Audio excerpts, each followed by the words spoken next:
অঙ্কিতা তো নিরামিষ খায়, আর আমরা ওদের বাড়িতে চলে এসেছি, আর এখন হচ্ছে কি খাওয়া মানে খাচ্ছি রাতের খাবার 12টার সময়, ঠিক আছে?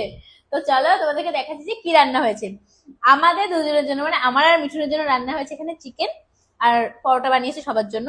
আর যেহেতু ওরা নিরামিষ তাই ওদের জন্য, মানে ওরা সৌরভদার জন্য সৌরভদা নিয়েছে চানা মশলা। আর চিকেনটা দারুণ টেস্টি, হ্যাঁ স্যালাড আছে, চিকেনটা দারুণ টেস্টি হয়েছে। চানা মশলাটাও ট্রাই করবো যে স্যালাডের উপরে কি দিয়েছে বুঝতে পারছি না। জলজিরা, ও চাট মশলা দিয়েছে স্যালাডের উপরে, আমি জল দিয়ে ভাবছি।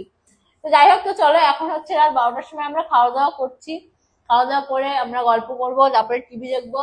আর বাইরে বিশাল মেঘ ডাকছে, বৃষ্টি হবে মনে হচ্ছে, বিশাল জন্য মেঘ ডাকছে। না এসি চালানোর জন্য ঘরে জানলা বন্ধ করেছে, ওটা ঠান্ডা হয়ে গেছে সত্যি, ঠান্ডা আবহাওয়া। তো চলো বেশি কথা না বলে আমরা খাই।